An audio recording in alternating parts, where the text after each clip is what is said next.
হচ্ছে না বস, আগে পেঁয়াজ মরিচ তারপর লবণ দিয়ে তারপরে নুডলস দিয়ে রান্না করতে হয়।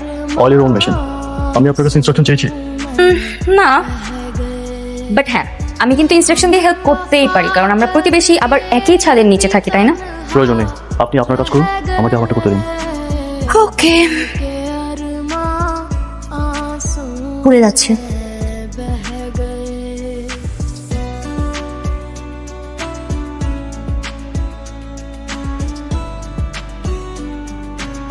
থাক থাক, আর খেতে হবে না, আপনি এটা ফেলে দেন।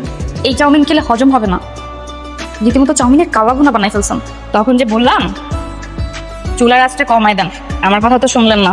আপনি একটা কাজ করেন, আপনি আমার এখান থেকে খাবার খান। দেখেন সবজি, বীজ, রাইস সবই আছে, আমি দিই। হ্যাঁ, খাবার দিব। আরে বাপরে, মানুষের ভালো করতে নাই। ঠিক ছিল। সোহাগ স্যার, স্যার আপু কাজের সময় পাওয়া যায় নাকি? স্যার এই ওপরে একটা কাজ করতেছে স্যার। যে মেয়েটা আনছি পরে গো। আর কয়দিন আছে বাসায়? স্যার এই এত বড় বাড়ি স্যার, মানে মায়েরা থাকে এক পাশের রুমে, আপনি থাকেন এক পাশের রুমে, এক লোকের মিলেমিশে থাকেন না, মানে মায়েরা কিন্তু শিক্ষিত হয়। এখন আমার সমস্যা এখন তোমার কাছে এক্সপ্লেন করতে হবে? আরে যে কাজটা দিয়েছিলাম সেটা করেছো? আচ্ছা তো দিছো জন্য স্যার আমি কি বসে আছে, আপনি বলার লগে লগে পুরো মহল্লা একদম তন্ন তন্ন করে খুঁজছে, মানে কোনো বাসা খালি নাই। আর একটা বাসা খালি ছিল, কিন্তু ব্যাচেলর মেয়েদেরকে ভাড়া দিবেন। ঠিক আছে, বাসা আবার খুঁজো, দেখো পাও কিনা। আজকের মধ্যে এটা বুয়া ম্যানেজ করবে।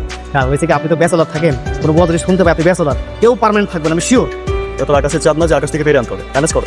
স্যার কিছু না মনে করলে আমার কাছে একটা বুদ্ধি আছে, ওই আবুয়ারে বলবো আপনি বিবাহিত, তাহলে কোনো সমস্যা নেই। সকালে কি মেয়াদ উত্তীর্ণ খাইছো? না স্যার, আমি এসব কিছু খাই। বউর চোখ নেই, এসে দেখবে না যে আমার বউ কোথায়। স্যার মায়েরা আছে না, এই মায়েরা বসে পাই দিই। তুমি আসলে এনিওয়ে দেখো কি করা যায়। দাম কই? Sorry sir, sorry. মানে কি, মানে ফুস্তি ফাস্তি মারো? আরে সোহাগ পারফেক্ট, সোহাগ ভাই পারফেক্ট, যেটা বলছেন না ওইভাবেই কাজ করেন। Thank you. না কি দরকার, আবার তাই যাও পা। তুই দেখছস কিছু? না যেটা থাক।